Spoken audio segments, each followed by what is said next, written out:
안녕하세요, 리아입니다. 이번에 새벽 수영에 도전하게 됐는데요. 여름부터 시작한 지금의 수영 후기 보여드릴게요. 저의 새벽 수영은 출근 전에 다녀오는 평일 타임인데요. 그 수업 시간이 새벽 6시예요. 그래서 30분 정도 더 일찍 일어나서 수영장에 갑니다. 이거는 저의 수영 결제 내역인데요. 처음 7월부터 시작해서 7, 8, 9, 지금 10월까지 총 4번 결제했어요. 저도 처음에는 새벽 수영 한 번 하고 포기할 줄 알았는데요. 생각보다 단점보다는 장점이 너무 많아서 지금까지 새벽 수영하고 있어요.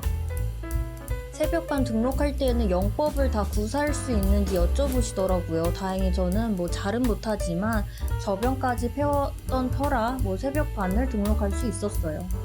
만약 처음 수영을 도전하시는 분들은 수영센터마다 다를 수 있지만 거기에 초보자 단계가 있는지도 한번 확인해 보셔도 좋을 것 같아요. 그리고 처음 수영 등록하고 반을 들어갈 때 어느 내일에 들어가야 되는지 모르잖아요. 이때 항상 첫 수업에는 선생님께서 신규 회원들을 모으고 영법을 어디까지 배웠는지 체크해 주세요. 그런 다음 반을 배정해 주시고 그렇게 선생님 지도하에 수영을 시작하시면 됩니다. 근데 가장 먼저 말씀드리고 싶은 부분은 수영 경쟁률이 조금 있다는 거예요. 그래서 등록하기가 쉽지 않은데요. 그래서 수영을 배우고 싶으신 분들은 준비물을 먼저 챙기는 것보다 그 센터의 접수 날짜를 확인하고 신청한 다음 등록이 완료됐는지 그거를 확인하고 나서 준비물을 챙겨도 늦지 않은 것 같아요. 수영센터의 경쟁률이 세다고 느꼈던 거는 이게 신청할 수 있는 날짜가 달라요. 그래서 기존 회원들은 먼저 재등록할 수 있는 기간을 주어지는데요. 그런 다음 빈 자리가 생겨야 그 다음 신규 접수로 이루어져요. 그래서 이때 저녁반이나 새벽반이나 그 남은 인원 자리가 어느 정도인지 그거에 따라서 또 경쟁률이 좀 달라진다고 볼 수 있어요. 그래서 이게 한 번에 월마다 선착순으로 모두 신청되는 게 아니라 몇 차례 분리가 되어 신청되니 그거에 맞춰서 또 시즌마다 수영 등록하기가 더 어려운 것 같아요.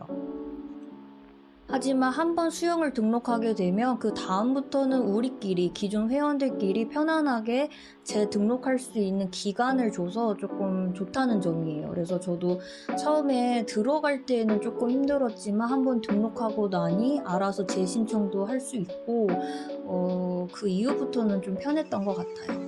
그래서 수영 등록부터 먼저 신청하고 완료가 됐는지 이거부터 체크를 해주시면 좋을 것 같아요. 그렇게 해서 저는 새벽 수영을 시작하게 됐고요.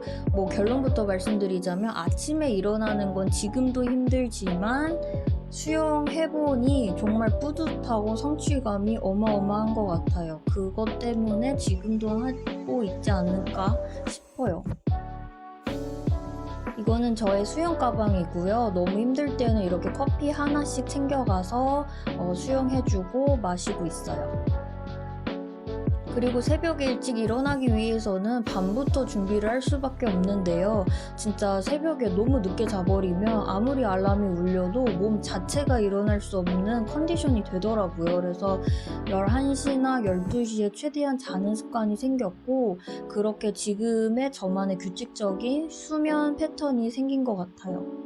새벽 수영을 하고 나면 진짜 뇌가 팽팽팽 돌아가는 기분이 들어요. 그래서 전투력이 만땅 채워지는 기분도 들고 어마어마한 자신감이 생기더라고요. 그래서 아침부터 매일 이런 기분으로 출근을 하니까 여러모로 저한테는 우울감도 없어지고 스트레스도 제로가 된 거라 좀 운동하는 재미가 좀 들었던 것 같아요.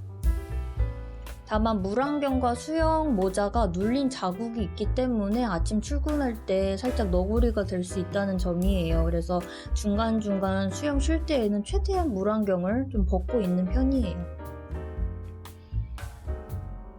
새벽 수영을 갔다 오면 잠깐의 시간이 남는데요. 이때 사람마다 다를 수 있지만 저는 바로 수영복을 세탁하는 편이에요.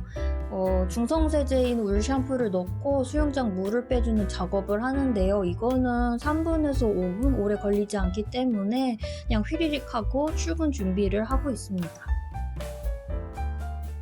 수영복을 탈수기에 돌리시는 분들도 있는데 저도 초반에 그렇게 관리했다가 수영복이 얇아지고 닳는 게 보이더라고요. 그래서 최대한 손빨래 조물조물 해주고 그대로 자연 건조해주고 있어요.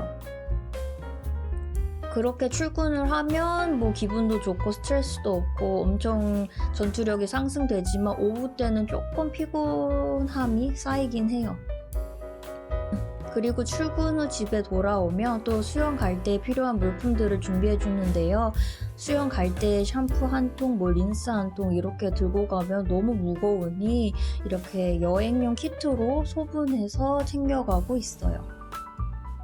그리고 이거는 저 개인의 꿀팁인데요. 새벽마다 수영 가는 건 좋지만 그만큼 피곤하고 힘들 때가 많아요. 근데 조금이라도 내가 왜 수영하는지, 수영하면 어떤 게 좋은지 목표에 대한 상상을 하면 조금 더 기분도 좋아지고 의욕도 생기고 더 힘내자라는 생각이 들더라고요. 그래서 저는 핀터레스트에 여행 무드로 이렇게 되어 있는 뭐 수영 관련된 여행 이미지를 스크랩 해놓는 편이에요.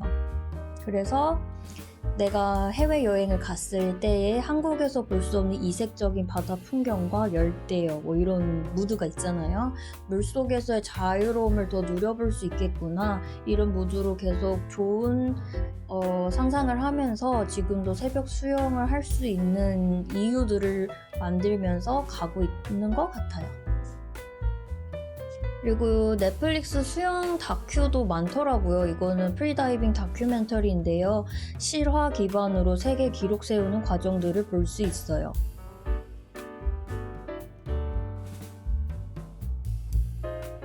프리다이빙은 거의 목숨을 걸고 도전하는 과정인데 이 과정을 보니 정말 감동적이고 이분 역시도 바닷속의 고요함을 유지하고 있지만 그 여유를 갖기 위해서 얼마나 많은 노력과 또 열정이 있을까 싶더라고요. 그렇게 해서 이런 영상까지도 찾아보고 있고 그래서 수영에 대해 더 관심도 많아지고 더 재밌게 더 어떤 영상들이 있을까 유튜브도 많이 보는 것 같아요.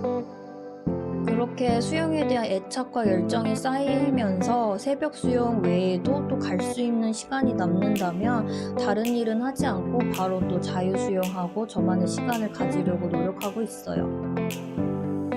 이거 덕분에 미라클 모닝이라는 말이 있잖아요. 왜 일찍 일어나야 되는지, 뭐 부자들은 남들보다 왜 더 일찍 일어나고 행동하는지 그 이유를 알게 되더라고요. 뭐 답은 누구나 아는 사실이긴 하지만 이게 몸소 체험하는 거랑 확실히 또 깨닫는 바가 다르구나 싶었고요.